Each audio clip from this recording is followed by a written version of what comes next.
कर रहे हैं अपने आप में बेहद ख़ास, क्योंकि जहां आपको वर्ल्ड क्लास एक्सपीरियंस मिलता है ट्रैवलिंग को लेकर, चेक इन को लेकर, वहीं हम बात करते हैं कि कैसे इसके पहले चरण की अगर बात की जाए तो कैसे पब्लिक प्राइवेट पार्टनरशिप मॉडल की तर्ज पर इसे बनाया गया मल्टी मॉडल हब टर्मिनल, जहां पर अलग अलग इतिहास समृद्ध इतिहास के साथ साथ संस्कृति और डिजिटल मीडिया का आप साफ तौर पर यहाँ पर एक छाप देख सकते हैं कि चेक इन काउंटर जो है आप प्लेन पर चढ़ने से पहले ही चेक इन किया जा सकता है घर से भी। साथ ही साथ कैसे जो परिवहन के अन्य साधन है यहाँ पर ये मल्टी मॉडल जो टर्मिनल है वो एक एक्सचेंज के रूप में काम करेगा। विभिन्न स्पर्श बिंदुओं के साथ बैगेज बेल्ट का क्षेत्र है, आगमन हॉल आप देख सकते हैं, वीडियो वॉल्स के माध्यम से कैसे प्रदर्शित किया गया है कि किस रो में आप बैठ सकते हैं, डिपार्चर है यहाँ से इंटरनेशनल फ्लाइट्स को लेकर, डोमेस्टिक फ्लाइट्स को लेकर, उस तरह से इस टर्मिनल 2 को तैयार किया गया है। और अभी वर्तमान में 2.5 करोड़ लोगों को संभालने, यात्रियों को संभालने की क्षमता है, जो बढ़कर अब 5 से 6 करोड़ हो जाएगी। तो 17 से ज़्यादा सुरक्षा के चेक इन काउंटर्स, टर्मिनल्स जो हैं और गेट लाउंज में जो बैठने की क्षमता है वो 5000 के आसपास, उससे कुछ ज़्यादा ही है। तो उस लिहाज से आप देखिए, ख़ास तौर पर जिसका जिक्र हम सुबह से कर रहे थे कि कैसे इसे 100% अक्षय ऊर्जा यानी कि रिन्यूएबल एनर्जी के उपयोग से इसे बनाया गया। ये अपने आप में एक बेंचमार्क है। आप देखिए टर्मिनल 2 का जो डिज़ाइन है उसमें आपको संस्कृति की झलक भी मिलेगी, जो इतिहास है बेंगलुरु का उसकी झलक भी मिलेगी, लेकिन साथ ही साथ जो मॉडर्न टेक्निक है, मॉडिफिकेशन है वो भी। तो क्योंकि ये टर्मिनल आप यहाँ देख सकते हैं, हरित क्रांति क्यों बगीचे जैसा नज़र आ रहा है टर्मिनल। हम जानते हैं कि बेंगलोर को garden of series of garden के रूप में जाना जाता है, उद्यान के शहर के रूप में इसे इस उपाधि से अलंकृत किया गया है। यहाँ पर चलकर देखिए आपको ऐसा महसूस होगा, हम तो स्टूडियो से देख पा रहे हैं, जैसे एक बगीचे में चलने का अनुभव है। 10,000 वर्ग मीटर की हरी दीवारें, हैंगिंग गार्डन और जो बाहरी गार्डन्स हैं उसमें आप ऐसा लगेगा कि आप उसमें यात्रा करें। सबसे अहम बात क्या है, ये कुछ भी विदेशी नहीं है, ये सब कुछ स्वदेशी तकनीक से निर्मित है और उसी के उपयोग में बनाया गया है। तो अब आपको लगेगा आप एयरपोर्ट पर नहीं, लगातार होता है ना कि एयरपोर्ट पर बहुत ज़्यादा भीड़ भड़का, लेकिन क्योंकि इसकी क्षमता को बढ़ाया गया, चेक इन काउंटर्स के लिहाज से इमिग्रेशन के लिए काउंटर दोगुने किए गए हैं। यात्रियों को संभालने का सबसे ज़्यादा जो बोझ होता है वो चेक इन और इमिग्रेशन काउंटर्स पर होता है, पर इनको अगर बढ़ा दिया गया है, दोगुने किए गए हैं काउंटर, तो इससे यात्रियों को काफ़ी मदद मिलेगी। और इसका उद्घाटन प्रधानमंत्री नरेंद्र मोदी ने अभी कुछ ही देर पहले किया। अब जो लोग कर्नाटक घूमने आना चाहते हैं उनके लिए वर्ल्ड क्लास एक्सपीरियंस पर्यटन के लिहाज से ये कहीं ना कहीं कर्नाटक की जो जीडीपी है उसमें इजाफा करेगा। फिर हम बात करते हैं औद्योगिक जगत की, जो लोग बिजनेस के पर्पज से B2B फ्लाइट्स के साथ यहाँ पर आते हैं, वो अगर उनको होता है कि उनको एक दिन में काम खत्म करके वापस जाना है, उनके लिए भी एक ये जो एक्सपीरियंस है वो आरामदायक एक्सपीरियंस रहेगा जब हम एयरपोर्ट की बात करते हैं। तो पूरा टर्मिनल जो है अगर आप देखें उसकी खूबसूरती देखते ही बनती है। पूरा टर्मिनल गोल्डन रंग में रंगा हुआ उसी में जगमगा रहा है। अंदर और बाहर हरियाली, साफ सफाई, आप देखिए स्वच्छता के लिहाज से भी ये कई अलग अलग जो राज्य हैं उनके लिए एक मॉडल के रूप में काम कर सकता है। और यूएस ने जिसको GBC यानी कि पहले ही ग्रीन बेल्ट के उस सर्टिफिकेट से नवाज दिया है। और इस तस्वीरों से ही हम अंदाज़ा लगा सकते हैं कि कैसे सस्टेनेबिलिटी के लिहाज से, तकनीक के लिहाज से ये एक उन्नत T2 टर्मिनल है, जिसका जिक्र हम लगातार सुबह से कर रहे हैं। और इसकी खासियत हमने आपको हर तरीके से बताने की कोशिश की और इसी का अनावरण प्रधानमंत्री ने अभी कुछ ही देर पहले किया है। तो कर्नाटक का समृद्ध इतिहास, संस्कृति को डिजिटल मीडिया और टेक्नोलॉजी के माध्यम से, खास तौर पर हम आगमन हॉल की बात करें, बैगेज बेल्ट काउंटर्स की बात करें, बड़े बड़े वीडियो हॉल्स की बात करें, और ये तो पहला चरण है जिसका जिक्र हम लगातार कर रहे हैं। दूसरा चरण भी जल्द पूरा होगा जिसमें तमाम जो होटल्स हैं उनको एकीकृत किया जाएगा इस T2 टर्मिनल के साथ। और इस जो लोग यात्रीगण हैं उनकी यात्रा को एक ऐसा अनुभव देने के लिए कि आपको लगेगा ही नहीं कि ये देश आप भारत की धरती पर हैं। ये साफ तौर पर कहीं ना कहीं हमें उस तस्वीर की तरफ इशारा करता हुआ कि जैसे विदेश का एयरपोर्ट, और यही खासियत है देखिए कि कहीं ना कहीं आत्मनिर्भर भारत और मेक इन इंडिया के इस वक्तव्य को और मजबूती मिलती है। और लगातार प्रधानमंत्री हमेशा से कहते हैं कि अगर जो एक राज्य अगर अच्छा काम करता है, केंद्र सरकार से जो मदद मिलती है उस मदद का सही जो राशि मिलती है उसका सही इस्तेमाल किया जाता है इन विकास की योजनाओं पर। इंफ्रास्ट्रक्चर किसी भी राज्य के लिए सबसे बड़ी उपलब्धि, उस राज्य की आर्थिक व्यवस्था की रीढ़ की हड्डी माना जाता है। और इंफ्रास्ट्रक्चर के लिहाज से अगर आपकी कनेक्टिविटी है, यानी अगर आपका रोड रूट बहुत अच्छा है, जहां पर अगर तमाम सड़कें अच्छी तरीके से बनाई गई हैं, आपकी ट्रेन रूट बहुत अच्छी है, उसी लिहाज से अगर आपका एयर ट्रैफिक कंट्रोल यानी कि एयर ट्रैफिक रूट बहुत अच्छा है, वो कैसे होगा कि आपका जो एयरपोर्ट है वो सशक्त है, मजबूत है, उसमें इतनी क्षमता है कि वो ज़्यादा से ज़्यादा यात्रियों के चेक इन ले सके, उसकी बानगी हमने यहाँ पर देखी। और ये जो T2 टर्मिनल है उसका उद्घाटन अभी हाल ही में प्रधानमंत्री नरेंद्र मोदी ने किया। और क्योंकि यहाँ पर हम अक्षय ऊर्जा की बात करें तो देखिए कभी कभी ये हमेशा कहा जाता है कि तकनीक का जब लिहाज होता है तो हम तकनीक को आगे रखते हैं और पर्यावरण को कहीं ना कहीं कॉम्प्रोमाइज करना पड़ता है। लेकिन T2 टर्मिनल कैंपगोड़ा एयरपोर्ट जो है बेंगलुरु का, यहाँ पर ऐसा नहीं हुआ। यहाँ पर तमाम जो 10,000 का वर्ग मीटर है हरी भरी दीवारों से लबरेज, आप देख सकते हैं इस मॉडल को समझते हुए प्रधानमंत्री की किस तरह से इसको तैयार किया गया है। और इंजीनियरिंग का भी तो देखिए, मास्टर प्लान को देखते हुए प्रधानमंत्री की इंजीनियरिंग का भी तो बेजोड़ नमूना है ना ये, जिसको हम समझने की कोशिश कर रहे हैं कि कैसे यात्रियों की संख्या को बढ़ाया गया, चेक इन काउंटर्स को दोगुना किया गया है और तकनीक के साथ साथ पर्यावरण को भी साथ में लेकर चलना है। और समझाते हुए प्रधानमंत्री को वहाँ जो ये इस मास्टर प्लान के जरिए कि कैसे कंस्ट्रक्शन 2018 में देखिए शुरू हुआ था, फिर 2019 में इसका दूसरा चरण, अब ये तो दूसरा चरण है जिसकी कंप्लीशन 2025 में है, वो बाद में। लेकिन मास्टर प्लान यानी शुरुआत कहाँ से हुई, किसी भी अच्छे काम को शुरू करने के लिए ये जानना बेहद जरूरी है कि उसकी मास्टर प्लानिंग कैसे की गई थी, उसी का जायजा लेते, उसी के अनुभवों को सुनते हुए ये प्रधानमंत्री हमेशा करते हैं। चाहे हम वंदे भारत के उनके सफर के अनुभव की बात करें या कोई भी, अक्टूबर 2018 में कंस्ट्रक्शन देखिए हुआ था, पहला पिलर सितंबर 2019 में डाला गया। तो कुछ भी चीज़ बहुत जो आपकी आर्थिक प्रगति से जुड़ी हुई है, इंफ्रास्ट्रक्चर से जुड़ी हुई है, उसमें बहुत बेहतरीन आर्टिकुलेशन की ज़रूरत है, पैनी निगाह की ज़रूरत है। और उसी मास्टर प्लान के नज़रिए से प्रधानमंत्री इस सबको समझते हुए, आइए दिखाते हैं आपको एक वीडियो भी दिखाते हैं कि किस तरह से इस मास्टर प्लान को इसी सोच के साथ हमारी सरकार ने उड़ान योजना की शुरुआत की। Had a vision to make flying easy for the common man.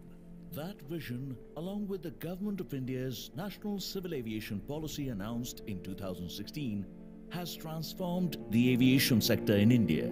Air passenger numbers in India more than doubled from 160 million in 2014 to 341 million in 2019. With a network of 29 international and 92 domestic airports and more airports and routes in the pipeline, India is one of the fastest growing aviation markets in the world. साथियों, आज भारत में दुनिया का तेजी से विकसित होता aviation sector है। एयर ट्रैफिक के मामले में हम दुनिया के टॉप 3 देशों में पहुंचने वाले हैं। As millions of Indians discover the joy of flying, Kempegowda International Airport, Bengaluru too has seen a radical transformation. With passenger numbers continuously growing at India's 3rd busiest airport, an ambitious expansion plan was initiated and Terminal 2 was born.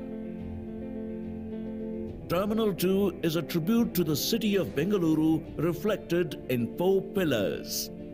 Terminal in a garden, sustainability, art and culture, and technology. Terminal 2 will offer a whole new world of experiences, from tropical gardens to exclusive food, beverage and retail outlets. While technology will make journeys seamless, art will enthrall passengers. Terminal 2 at Kempegowda International Airport is a paragon for our Prime Minister's vision for aviation in India. This is an achievement for all of India. An airport terminal poised to make history when it's inaugurated by the Honorable Prime Minister Shri Narendra Modi ji. तो ये जो video है, इस video के माध्यम से समझाने की कोशिश की गई कि 2014 में कितने ऐसे एयरपोर्ट्स थे और कैसे अब 141 ऐसे इंटरनेशनल एयरपोर्ट्स हैं।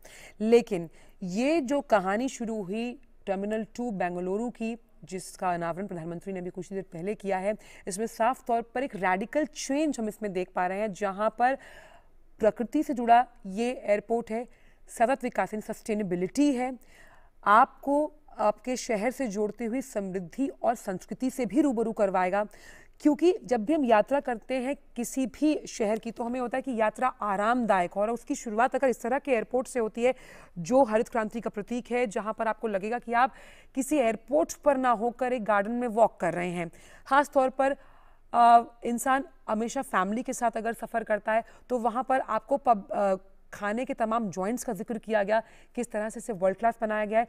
और इस तरह ये तमाम इस तरह के एयरपोर्ट्स हैं, ये पब्लिक प्राइवेट पार्टनरशिप मॉडल की तर्ज पर, इसका जिक्र लगातार प्रधानमंत्री करते आए हैं कि कैसे अगर हमें एयरपोर्ट्स, रेलवे स्टेशंस की अगर बात की जाए, बस अड्डे, उन्हें वर्ल्ड क्लास बनाना है तो पब्लिक प्राइवेट पार्टनरशिप मॉडल को आना ही होगा।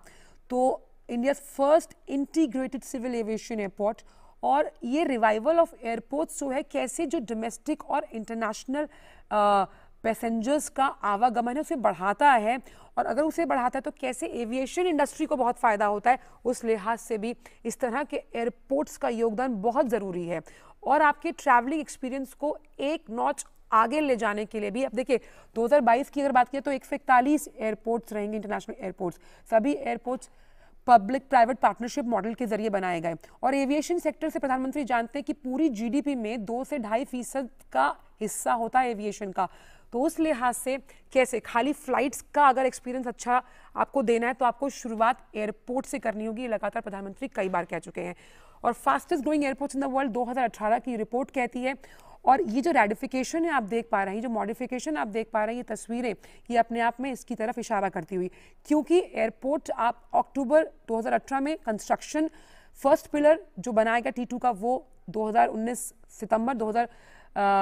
दिसंबर की अगर बात की जाए तो आधे से ज़्यादा काम इस तरह से चरणबद्ध तरीके से इसे किया गया। टर्मिनल इन अ गार्डन, जिसका जिक्र हम सुबह से कर रहे हैं, सस्टेनेबिलिटी कितना मजबूत, आर्ट एंड कल्चर, आपके साहित्य से आपको, आपकी संस्कृति से आपको रूबरू करवाता हुआ, टेक्नोलॉजी यानी साहित्य, संस्कृति और साथ ही साथ आपकी टेक्नोलॉजी को भी लेकर एक साथ चलता हुआ बेजोड़ नमूना। क्योंकि हमेशा कहा जाता है कि जब हम तकनीक को लेकर चलते हैं तो हमारी संस्कृति पीछे छूटती है। यहाँ तकनीक भी है, यहाँ संस्कृति भी है, और कैसे पर्यावरण के साथ आपको आगे चले। क्योंकि हमेशा से ये कहा जाता है कि भाई सबसे ज़्यादा अगर प्रदूषण की हम बात करते हैं तो वो एयर ट्रैफिक से या पैसेंजर ट्रैफिक से है, लेकिन जिस तर्ज पे इसको बनाया गया है 10,000 वर्ग मीटर के गार्डन के लिहाज से, तो आप समझ सकते हैं कि पर्यावरण को भी ध्यान में रखकर अक्षय ऊर्जा यानी तमाम वो रिन्यूएबल सोर्सेज के विकल्पों को यूज़ किया गया है। और यही जिस मास्टर प्लान की पहली नींव प्रधानमंत्री ने रखी थी, आज वो खुद उसको पूरा होते हुए देख रहे हैं। कैंपगोड़ा यानी कि नाथ प्रभु, जिन्होंने जो संस्थापक माने जाते हैं बेंगलुरु के, यही दूरदृष्टि उनकी थी, और इसी दूरदृष्टि और फौलाद इरादे को कहीं ना कहीं गति दी है प्रधानमंत्री ने जब हम T2 टर्मिनल की बात करते हैं। पब्लिक प्राइवेट पार्टनरशिप का जो मॉडल है वो यही बताता है कि कैसे जब हम आर्थिक प्रगति की बात करते हैं जिसमें इंफ्रास्ट्रक्चर का बहुत बड़ा योगदान होता है, क्योंकि इंफ्रास्ट्रक्चर जो है उसका जो जेस्टेशन पीरियड होता है वो बहुत बड़ा होता है। यानी अगर आपने एक योजना के बारे में आपने मास्टर प्लान सोचा तो उसको पूरा करने में भी वक्त लगता है। तो चरणबद्ध तरीके से कैसे उसे पूरा किया गया, ये इसकी एक बारीकी को समझते हुए प्रधानमंत्री की किस तरह से पहला हमने स्तर पार किया, फिर दूसरा और फिर उसके बाद तीसरा। और क्योंकि यहाँ पर जब हम यात्रा के सुगम और सहज होने की बात करते हैं तो पर्यटन के लिहाज से यानी कि एक पंथ दो काज, औद्योगिक विकास तो होगा ही, निवेश भी होगा, लेकिन साथ साथ आप ये देखिए कि पर्यटन के लिहाज से जो लोग कर्नाटक जाना चाहते हैं तो उसका भी एक्सपीरियंस आपके लिए वर्ल्ड क्लास। और तमाम अलग अलग राज्य भी इससे कहीं ना कहीं उदाहरण ले सकते हैं, सीख ले सकते हैं कि जो पैसा केंद्र सरकार द्वारा आता है अगर उसका विश्वसनीय तरीके से जवाबदेही के साथ इस्तेमाल किया जाए तो आप देखिए आप अपने शहर की तस्वीर कैसे बदल सकते हैं। आयशा हमारे साथ जुड़ गई। आयशा, आखिरकार कैंपेगौड़ा टर्मिनल 2 का उद्घाटन प्रधानमंत्री द्वारा कर दिया गया, एक ऐसा एक्सपीरियंस जो सस्टेनेबिलिटी भी आपको प्रदान करता है, आपको आपके शहर की संस्कृति से जोड़ता है और तकनीक के लिहाज से तो उन्नत है ही। जी हाँ, बिल्कुल। अब D2 टर्मिनल जो है उसका उद्घाटन हो चुका है। अब ये ऑफिशियली बैंगलोर के लोगों के लिए ये एक ऐसी सुविधा है जिसके जरिए बैंगलोर के लोग ईज ऑफ लिविंग और ईज ऑफ डूइंग बिजनेस का और भी एडवांस तरीके से कर सकते हैं। तो D2 टर्मिनल जो है फर्स्ट फेज में 5,000 करोड़ रुपए की लागत से तैयार हुआ है और इस टर्मिनल की खासियत ये है कि इसका लुक जो है गार्डन स्कीम पर तैयार किया गया है। इस टर्मिनल के अंदर हैंगिंग गार्डन देखे जा सकते हैं और ये टर्मिनल जो है गार्डन सिटी का एक प्रतीक है। Garden city, Bangalore garden city कहलाया जाता था, तो इसका एक नया रूप हम अगर मानकर चले तो गलत नहीं होगा। तो D2 टर्मिनल में करीब 22 कॉन्टैक्ट गेट्स हैं, करीब 95 चेक इन काउंटर्स होंगे, 17 सिक्योरिटी लेन्स होंगे। तो ये देखिए इतनी सुविधाएं जिस तरह से बढ़ा दी गई हैं उसके जरिए एक स्मूथ सफर जो जी बहुत ही आसानी से इस टर्मिनल के अंदर से इस टर्मिनल का इस्तेमाल करते हुए कर सकते हैं। और इस टर्मिनल पर खास बात यह है कि एक समय में इस टर्मिनल पर 5,000 से ज्यादा लोग बैठ सकते हैं, यहाँ पर इस टर्मिनल का इस्तेमाल कर सकते हैं। तो D2 टर्मिनल जो है टर्मिनल इन ए गार्डन के नाम से सस्टेनेबल टेक्नोलॉजी और इनोवेशन और कर्नाटक की कला और कल्चर का प्रतीक है और इस कला और कल्चर को यहाँ पर दर्शाया गया है। तो प्रधानमंत्री ने इसका उद्घाटन किया है, तो इसके चलते यहाँ के लोगों में काफी उत्साह है क्योंकि लोग इस बात को जानते हैं कि कैसे केंद्र सरकार कई प्रोजेक्ट का ऐलान करने के बाद उसे वक्त पर सही समय पर डिलीवरी करती रही है। 2019 में D2 टर्मिनल का एक्सपेंशन जो है वो शुरू हुआ था और अब 2022 में यह टर्मिनल तैयार है और दिसंबर से इस टर्मिनल पर पैसेंजर्स की आवाजाही शुरू होगी। लेकिन इस मैदान में यहाँ पर प्रधानमंत्री को सुनने के लिए जो लोग बैठे हैं, जो 2 लाख से ज्यादा लोग जमा है, वो काफी उत्सुक है देखने के लिए इस नए टर्मिनल को और केम्पेगौड़ा स्टैचू का नजारा करने। लोगों में उत्साह है और इंतजार कर रहे हैं लोग कि प्रधानमंत्री नरेंद्र मोदी का संबोधन सुने और वो किसी तरह से टर्मिनल की एक झलक देखकर यहाँ से लौटे। और आयशा, क्योंकि लगातार हमने उस वीडियो में भी देखा कि कैसे पब्लिक प्राइवेट पार्टनरशिप मॉडल के जरिए ही इस तरह के एयरपोर्ट्स को और ज़्यादा उन्नत और सशक्त बनाया जा सकता है, तो बहुत अहम योगदान है पब्लिक प्राइवेट पार्टनरशिप मॉडल का इस तरह के एयरपोर्ट्स को और मजबूत और सशक्त बनाने के लिए। जी हाँ, बिल्कुल। बैंगलोर इंटरनेशनल एयरपोर्ट के खासियत भी इसी आधार पर रही कि शुरू से ही Bangalore international airport limited company float की गई और ये पब्लिक प्राइवेट पार्टनरशिप के तहत इस एयरपोर्ट को शुरू किया गया। हालांकि पहले बड़े नाम इस एयरपोर्ट को बनाने के लिए आगे आए, लेकिन कुछ कारण के चलते वो टेक ऑफ नहीं हो पाए। लेकिन Bangalore international airport limited company ने इस एयरपोर्ट को प्राइवेट पब्लिक पार्टनरशिप के तहत इस एयरपोर्ट को बैंगलोर में एक नया माइलस्टोन बना दिया और D2 टर्मिनल के जरिए इस एयरपोर्ट ने पूरे विश्व के लिए एक ऐसा गेट खोल दिया, एक चेक इन काउंटर बन गया विश्व के लिए, जिसके जरिए लोग बैंगलोर में आसानी से बैंगलोर पहुंच सकते हैं और उनका सफर सुहाना हो सकता है। तो फिलहाल इस टर्मिनल पर जो दिसंबर से यहाँ पर फ्लाइट इस रनवे 2 पर फ्लाइट की लैंडिंग और टेक ऑफ होगी, उसके बाद से ये टर्मिनल पूरी तरह से सक्रिय होगा और यहाँ पर लोग आसानी से इस टर्मिनल को एक्सेस कर सकते हैं। और भले ही लोग यहाँ से फ्लाइट के लिए सफर करने के लिए ना आए, लेकिन इस टर्मिनल को देखने के लिए शुरू में जाहिर है लोगों में काफी उत्साह रहेगा, क्योंकि फिलहाल T1 टर्मिनल भी बैंगलोर का किसी अंतर्राष्ट्रीय एयरपोर्ट टर्मिनल से कम नहीं है। इस एयरपोर्ट पर कई सुविधाएं हैं, एयरपोर्ट के अंदर और एयरपोर्ट के बाहर भी। एयरपोर्ट के बाहर जब आप निकलते हैं तो पूरी तरह से एक शॉपिंग एरिया है, एक मॉल जैसी, ओपन मॉल जैसी जैसा कॉम्प्लेक्स यहाँ पर बना हुआ है। और कई लोग इस एयरपोर्ट टर्मिनल पर वीकेंड मनाने के लिए पहुंचते हैं। तो अब T2 इससे भी ज्यादा अत्याधुनिक है और अत्याधुनिक टेक्नोलॉजी से बनाया गया है। तो जाहिर है ये एक नया रिकॉर्ड और एक माइलस्टोन है बैंगलोर की ग्रोथ स्टोरी के लिए। और क्योंकि हम लगातार इसका जिक्र कर रहे हैं कि कैसे आप राज्य के पर्यटन में तो इजाफा होगा ही होगा, वहीं औद्योगिक निवेश में भी बढ़ोतरी होगी, क्योंकि जब इस तरह का एयरपोर्ट होता है तो आवागमन की प्रक्रिया और आसान, क्योंकि चेक इन काउंटर्स को बढ़ाया गया है, यात्री क्षमता में भी इजाफा किया गया है। जी हाँ, बिल्कुल। यात्रियों के लिए तो ये सुविधा है ही, लेकिन उद्योग जगत के लिए ये टर्मिनल एक वरदान है, क्योंकि कई अंतर्राष्ट्रीय फ्लाइट्स जो है इस टर्मिनल के साथ जुड़े सेकेंड रनवे पर लैंड हो सकती है। और बैंगलोर से ही करीब 19 अंतर्राष्ट्रीय देशों के लिए कई कनेक्टिंग फ्लाइट्स हैं। तो जाहिर है ऐसे में जब कनेक्टिविटी स्मूथ होती है, ट्रांसिशन स्मूथ होता है, तो शहर में इन्वेस्टमेंट आना आसान हो जाता है।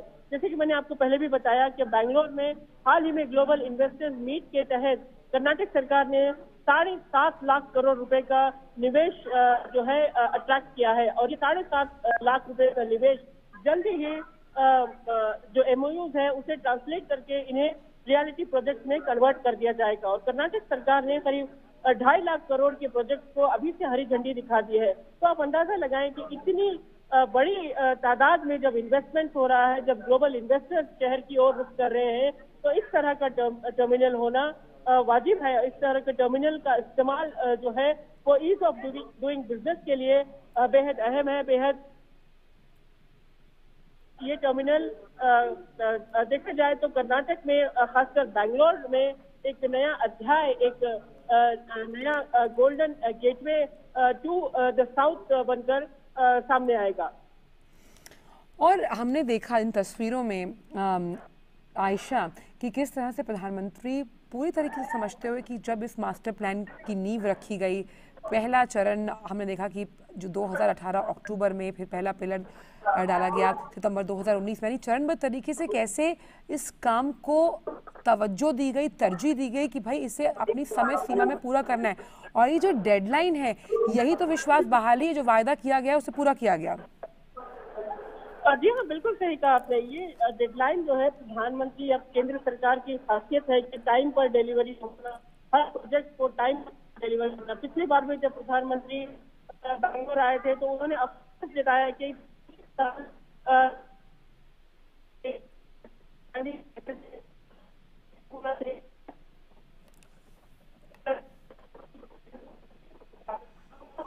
चलिए, आयशा का जो ऑडियो थोड़ा डिस्टर्ब है, लेकिन वो भी यही समझाना चाह रही हैं कि किस तरह से जब हम बात करते हैं कि कैसे जब नींव रखी जाती है किसी भी प्लान को पूरा करने की और कैसे उसे तरजीह और तवज्जो देके पूरा किया जाता है, उसी का एक बेजोड़ नमूना है कैंपगोड़ा अंतर्राष्ट्रीय हवाई अड्डे का टर्मिनल 2, क्योंकि इसे समय रहते, अपनी डेडलाइन के रहते, समय सीमा में रहते हुए इसे पूरा किया गया और उसी का जायजा लेते हुए प्रधानमंत्री समझते हुए, और जिसका जिक्र लगातार हम सुबह से कर रहे हैं कि कैसे किसी भी राज्य में, खासतौर पर अभी जब कर्नाटक का इन्वेस्टर मीट हुआ था तब भी प्रधानमंत्री ने कहा था कि पूरा विश्व कर्नाटक की तरफ देख रहा, IT हब तो वो है ही, लेकिन कैसे अब जब हम यात्रा के इस पूरे अनुभव को सुगम और सहज बनाते हैं, उस लिहाज से भी बेहद अहम। आयशा, आप अपनी बात पूरी कीजिए। जी अंचल, जैसे कि मैं बता रही थी कि कर्नाटक में जिस तरह से उद्योग को बढ़ावा मिल रहा है, उसके बाद ये टर्मिनल खासकर ग्लोबल इन्वेस्टर्स के लिए एक नया रास्ता बनेगा, एक gateway for development in south Asia के तौर पर उभर कर सामने आएगा।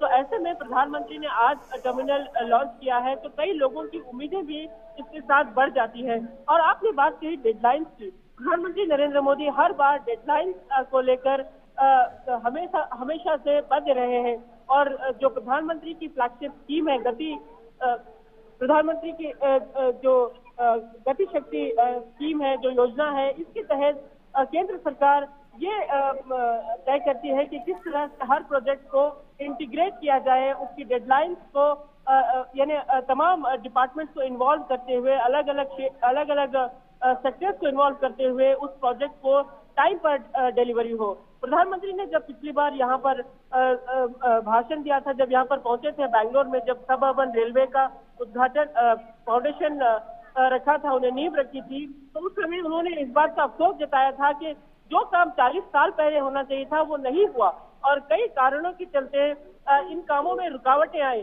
तो एक इच्छा शक्ति जरूरी है, एक पॉलिटिकल विल बेहद जरूरी होती है इस तरह के प्रोजेक्ट को अंजाम देने के लिए, और ये इच्छा शक्ति जो है केंद्र सरकार राज्य सरकार से मिलकर इसको ग्राउंड लेवल पर पूरी तरह से लागू करती है।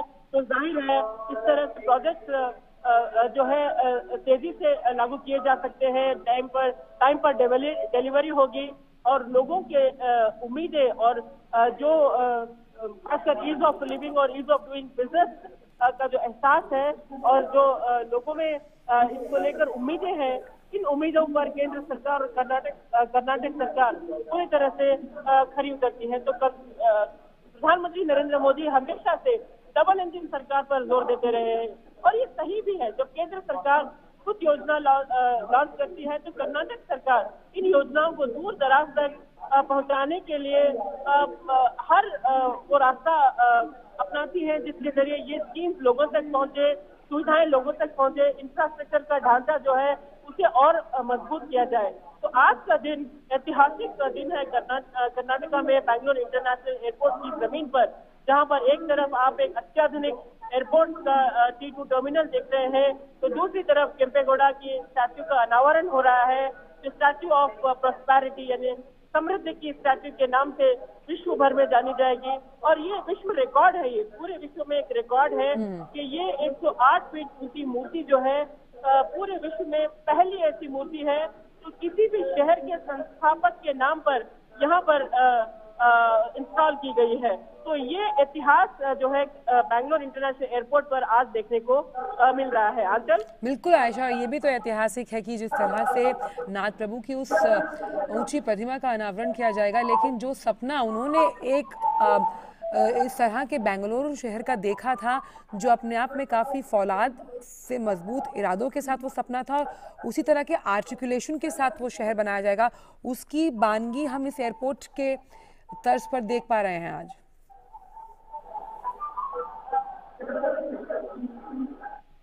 आयशा, इस शहर को एक आधुनिक शहर बनाने का सपना 400 साल पहले देखा था और उन्होंने जो शुरुआत की थी एक आर्किटेक्चरल प्लानिंग के साथ जो शुरुआत की थी, आज हम देख रहे हैं कि कैसे प्रधानमंत्री नरेंद्र मोदी अपने विजन और अपनी फ्लैगशिप स्कीम के तहत बेंगलोर शहर को इंटरनेशनल मैप पर उसे एक नया मुकाम दिलाने के लिए हर बार जोर देते रहे हैं। और बेंगलोर जैसा शहर जहां जो R&D कैपिटल है, जहां पर स्पेस हेडक्वार्टर मौजूद है, यहाँ पर इंडियन इंस्टीट्यूट ऑफ साइंस है, और ये एक ऐसा शहर है जहाँ पर युवा शक्ति जो है स्टार्टअप्स के लिए एक अहम कड़ी है और प्रधानमंत्री नरेंद्र मोदी इस शहर से काफी उम्मीदें भी रखते हैं। और यही वजह है कि प्रधानमंत्री ने कल उत्साह से ये ट्वीट किया था कि वो वाइब्रेंट सिटी बेंगलोर पहुंच रहे हैं, जहां पर वो विकासशील योजनाओं का आगाज करेंगे। तो लोगों में काफी उम्मीदें हैं और लोग इंतजार कर रहे हैं कि प्रधानमंत्री नरेंद्र मोदी यहाँ पहुंचेंगे और कुछ ही देर में उन्हें संबोधित करेंगे। और साथ ही क्योंकि हम लगातार एक सस्टेनेबिलिटी का फैक्टर का जिक्र कर रहे हैं, कहीं ना कहीं अन्य एयरपोर्ट्स के लिए, अन्य राज्यों के लिए भी कहीं ना कहीं उदाहरण के प्रतीक के तौर पर T2 टर्मिनल को देखा जा सकता है, जब हम बात करते हैं सस्टेनेबिलिटी और प्रकृति से जुड़ाव को लेकर। जी हाँ, बिल्कुल। इससे पहले जब दक्षिण भारत में हैदराबाद का एयरपोर्ट शुरू हुआ था, राजीव गांधी इंटरनेशनल एयरपोर्ट, तब तक हैदराबाद का एयरपोर्ट एक उदाहरण हुआ करता था कि दक्षिण में सबसे बड़ा एयरपोर्ट है और दक्षिण एशिया में इस एयरपोर्ट की कैपेसिटी सबसे ज्यादा है। लेकिन अब बेंगलोर का T2 एयरपोर्ट इस एयरपोर्ट से कई गुना आगे निकल चुका है। तो ये एक मील का पत्थर साबित होगा कि जब एयरपोर्ट की प्लानिंग होगी, एयरपोर्ट की डिजाइन तय की जाएगी।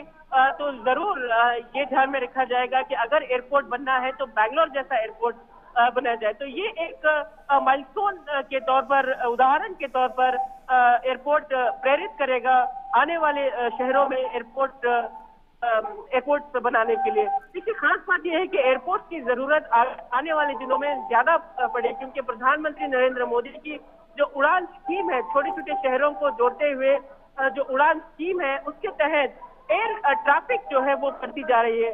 कोई अपना वक्त बचाना चाहता है और जो अवेलेबिलिटी है, जो कनेक्टिविटी है बड़े शहरों से छोटे शहरों तक, तो आने वाले दिनों में बैंगलोर में, कर्नाटक में भी टियर 2 सिटीज पर जोर होगा, जहां पर इंडस्ट्रीज के लिए क्लस्टर्स तैयार होंगे। तो ये टियर 2 सिटीज के लिए उड़ान स्कीम, यानी छोटे छोटे शहरों के लिए उड़ान काफी एम्बिशियस योजना है। इसके तहत एयरपोर्ट की मांग बढ़ती जाएगी और ये इंटरनेशनल एयरपोर्ट, जो बैंगलोर इंटरनेशनल एयरपोर्ट है, एक मील का पत्थर साबित होगा, जिसके तहत एयरपोर्ट की डिजाइनिंग और एयरपोर्ट की जो सुविधाएं एयरपोर्ट पर होनी है, जो होनी चाहिए, उन तमाम सुविधाओं का उदाहरण दिया जाएगा। और पैसेंजर्स भी यही उम्मीद से एयरपोर्ट से पहुंचेंगे कि क्या ये एयरपोर्ट बैंगलोर के स्टैंडर्ड को मैच करेगा। तो ऐसी सूरत में T2 टर्मिनल जो है, जो 5,000 करोड़ की लागत पर तैयार हुआ है, उसका फर्स्ट फेज आज प्रधानमंत्री ने उद्घाटन किया, उसे डेडिकेट कर दिया। तो दिसंबर से इस एयरपोर्ट पर आवाजाही शुरू हो जाएगी और आम जनता जो है, लोग जो है, इसे देखने के लिए आगे आ सकते हैं। बिल्कुल, इसे USGBS के प्लैटिनम रेटिंग से भी अलंकृत किया गया है। तो अभी अनावरण हुआ और उससे पहले ही कहीं ना कहीं कई ऐसी उपाधियों से